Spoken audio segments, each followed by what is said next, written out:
Olá, chegamos ao episódio 48 do nosso podcast. É uma honra ter você aqui comigo. Não se esqueça de fazer o download dos episódios anteriores e, se puder, continue compartilhando. Você pode estar abençoando vidas. Estamos abordando as cartas às igrejas registradas no livro do Apocalipse. Embora dirigidas às 7 igrejas, essas cartas são a mensagem de Deus ao seu povo em toda a terra e em todos os tempos. Essas cartas têm detalhes que, ao nos dar uma panorâmica das igrejas, permitem-nos uma compreensão melhor do texto e do contexto, além de aclarar o sentido da mensagem central. Observemos. Essas cartas ocupam cerca de 1/8 de todo o livro. B. As cartas são divididas em 7 partes. Veja: cabeçalho ou endereço, uma característica do autor, um relato da condição de cada igreja, uma repreensão ou um elogio, uma exortação, considerando o problema de cada igreja, uma promessa ao vencedor, uma advertência. Essa é a única aparente quebra de uniformidade. Nas 3 primeiras cartas, a advertência vem antes da promessa ao vencedor. Nas 4 últimas, vem depois. No entanto, notamos uma simetria ainda maior: 3 e 4 e 4 e 3. Totalizando 7, o número da perfeição. C. Há uma certa relação entre o caráter de cada igreja e a cidade na qual está situada. D. Geograficamente, as 7 igrejas formam um círculo, o que está de acordo com o Senhor andando no meio dos castiçais. O nosso tema de hoje é: Ei, Éfeso! É tempo de voltar ao primeiro amor. Para nós, a igreja de Éfeso está aí, mais viva do que nunca, com seu trabalho, suas obras, sua paciência, seu sofrimento, seu labutar incansável pelo nome de Jesus, mas com uma deficiência mortal, como descrito em Apocalipse 2, de 1 a 7, que eu leio para você. Escreve ao anjo da igreja de Éfeso: isto diz àquele que tem na sua destra as 7 estrelas, que anda no meio dos 7 castiçais de ouro.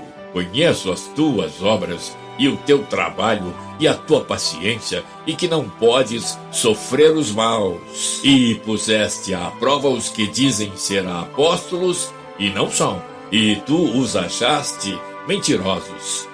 E sofreste, e tens paciência, e trabalhaste pelo meu nome, e não te cansaste.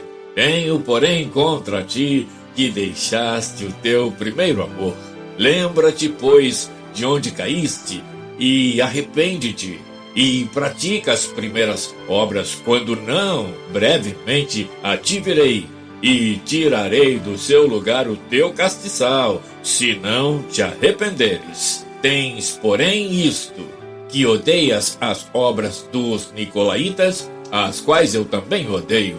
Quem tem ouvidos, ouça o que o Espírito diz às igrejas. Ao que vencer, dar-lhe-ei comer da árvore da vida, que está no meio do paraíso de Deus. Bíblia Almeida Corrigida Fiel. Antes de prosseguir, eu preciso lembrar que a igreja é você. A igreja sou eu. Nós somos a igreja. Muitas vezes somos a igreja de Éfeso, que deixou o primeiro amor. Éfeso significa desejável ou primeiro amor, e retrata de forma singular a igreja do primeiro século, que se caracterizou pelo amor profundo e zelo ardente a Cristo, bem como por uma tenaz oposição aos falsos mestres e suas falsas doutrinas. Capital de uma província romana chamada Ásia, nem o continente nem a Ásia Menor, Éfeso era o principal centro comercial e religioso dessa província. Foi chamada de Luz da Ásia e Luzeiro do Mundo. Era ponto terminal das estradas romanas que constituíam a rota comercial do Vale do Eufrates em direção do Ocidente. Éfeso era famosa por causa de uma das 7 maravilhas do mundo, o templo da deusa Diana, Artemis, nome grego de uma deusa que presidia os divertimentos da caça. Você vê isso em Atos 19, verso 24. Diziam que a deusa tinha caído do céu. Éfeso foi um viveiro de cultos impuros, vergonhosos, falsos e de superstição religiosa. Paulo fundou a igreja aí, deixando Áquila e Priscila continuando a obra. Depois, voltou a trabalhar quase 3 anos nessa igreja. O irmão Timóteo também esteve nessa igreja, e a tradição diz que João a pastoreou até ser exilado em Pátimos. Vamos ver os destaques da carta. 1. Isto diz aquele que conserva as 7 estrelas. Apocalipse 2, 1.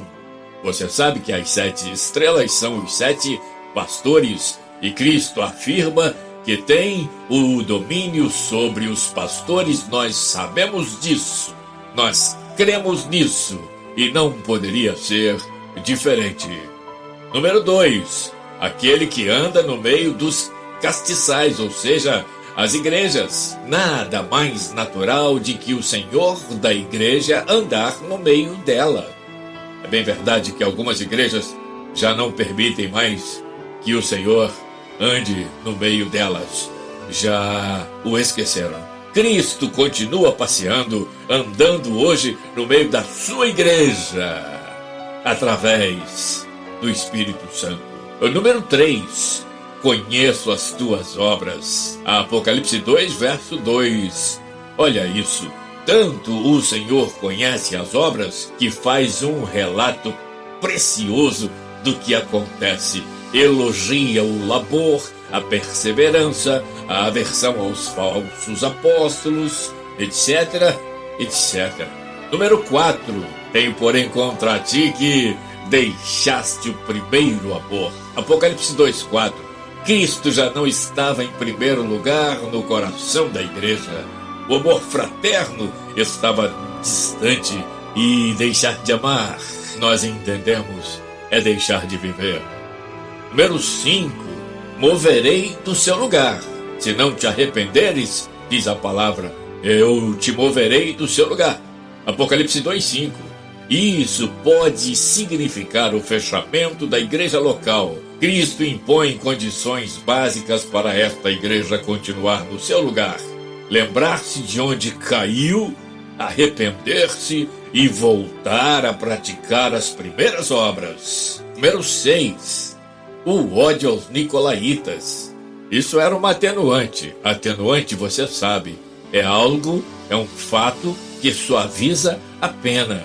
Os nicolaítas eram seguidores de um diácono chamado Nicolau, que queria implantar na igreja uma falsa liberdade espiritual que permitia a prática de imoralidades e ainda uma lei de sucessão apostolizada. Número 7. Quem tem ouvidos, ouça. Apocalipse 2:7. A Bíblia, quando fala de ouvir, fala de obediência. Ouvir e desprezar é pior do que nunca ter ouvido. Para que isso fique bem claro no seu coração, eu leio Provérbios 1:33, Isaías 42:24 e Jeremias 7:23. Veja o que a Bíblia fala sobre dar ouvidos. Provérbios 1:33. Mas o que me der ouvidos habitará em segurança e estará livre do temor do mal. Isaías 42:24. Quem entregou a Jacó por despojo e a Israel aos roubadores? Porventura não foi o Senhor aquele contra quem pecamos e nos caminhos do qual não queriam andar, não dando ouvidos à sua lei? Jeremias 7:23. Mas isto lhes ordenei, dizendo: dai ouvidos à minha voz, e eu serei o vosso Deus, e vós sereis o meu povo, e andai em todo o caminho que eu vos mandar, para que vos vá bem. Número 8, Apocalipse 2:7.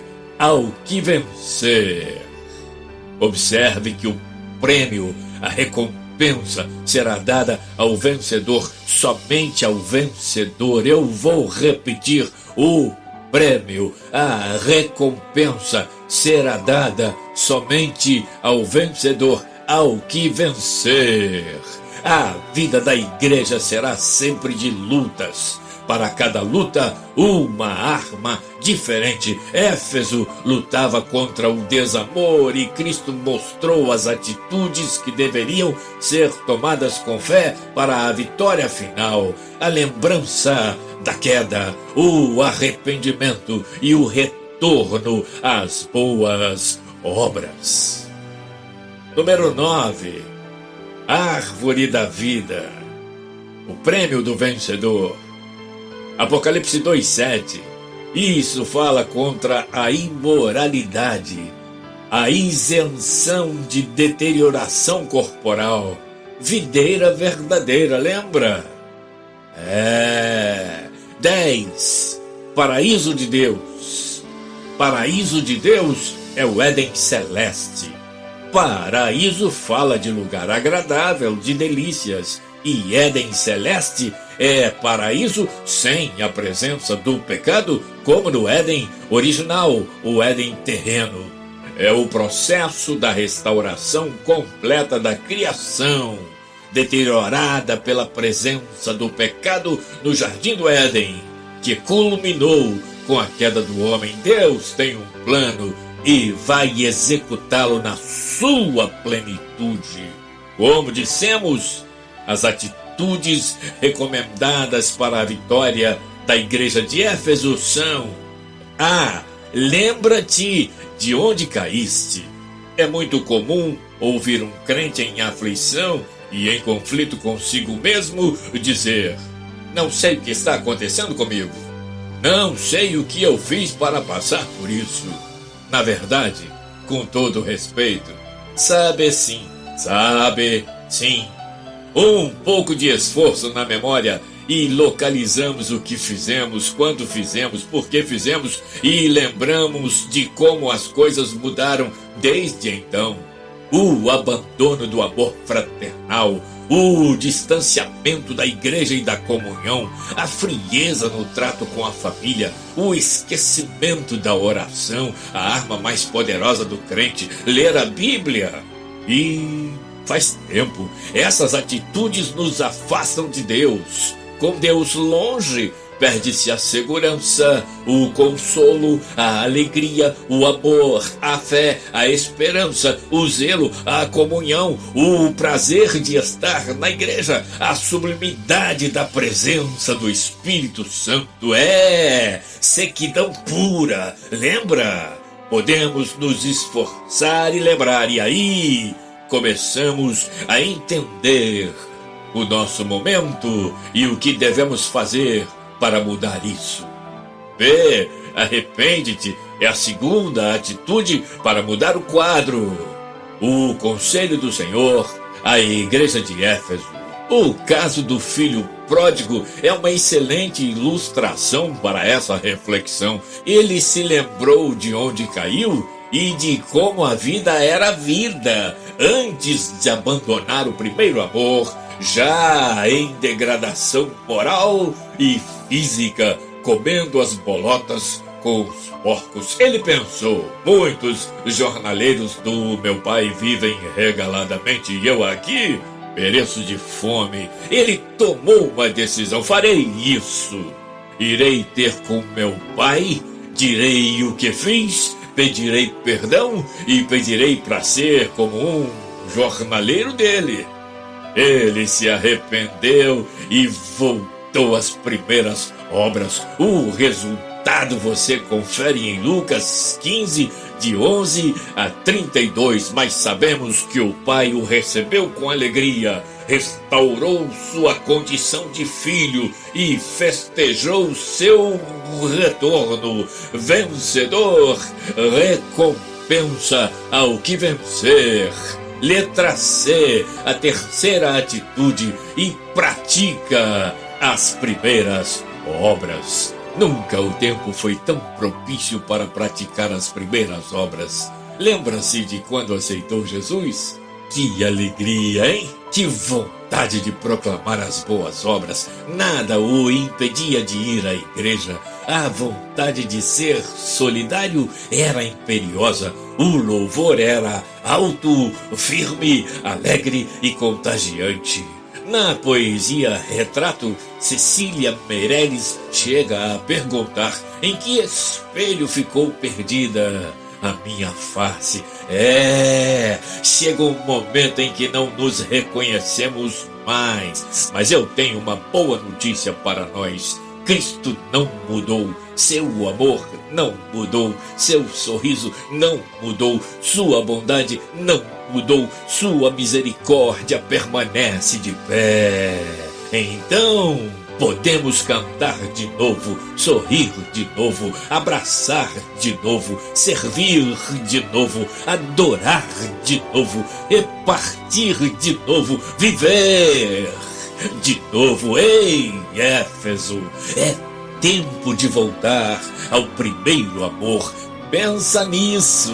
E o Deus de paz, o Senhor das eras e dos sentimentos, te faça repousar em segurança, de volta ao primeiro amor. Obrigado por estar aqui comigo. Deus te abençoe sempre. Até o próximo episódio, na semana que vem, se Deus quiser.